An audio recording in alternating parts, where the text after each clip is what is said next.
Assalamualaikum and good day everyone. I am Norshamay Dinunaw and I am the reporter of Virtues of Hajj. In Islam, every act of worship has its own specific virtues and impacts on people's personalities and character, activities, relationship, public dealing, community, and society. In this write-up, let us discuss the virtues of the fifth pillar of Islam, which is the Hajj. What is Hajj? Hajj is one of the great pillars of Islam.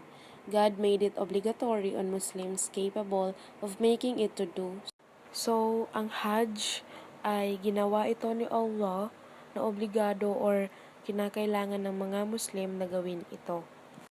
Hajj is one of the best act of obedience an individual can perform.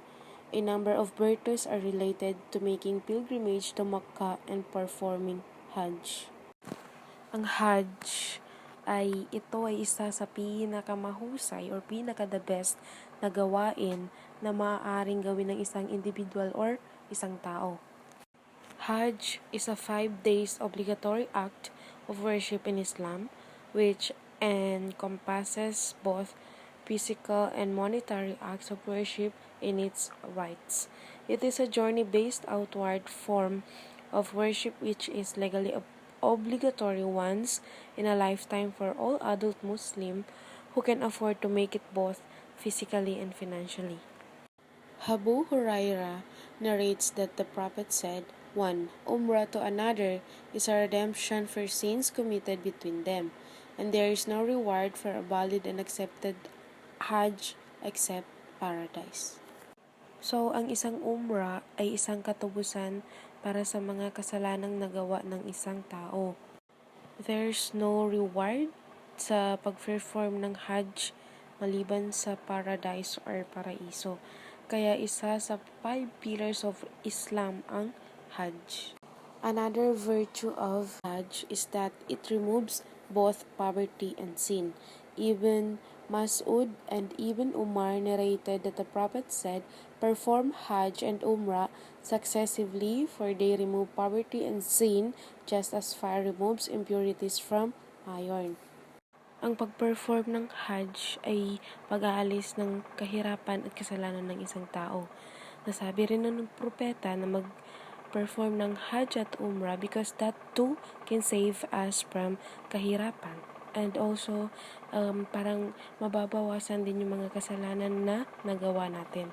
It is obligatory on each Muslim who is physically and financially able to hasten to perform the Hajj before he be unable to do so, the Prophet said. So, obligado talaga ng bawat Muslim na mag-perform ng Hajj, lalong-lalo na sa mga taong may kakayahan sa pinansyal. Whoever intends to perform the Hajj should hasten to it, for one could get sick, his mount could be lost, or he could face poverty and need. The virtues of Hajj. Number 1. Hajj is one of the best righteous deeds and act of obedience. Second, Hajj equals in reward observing jihad for the sake of Allah. Third, entering paradise is the reward of the valid and accepted Hajj. Fourth, a valid and accepted Hajj purifies from sins. Fifth, performing Hajj often wipes out poverty. And last, those performing the Hajj are the guests of Allah, and He pledged to generously host and honor them. When does Hajj become obligatory?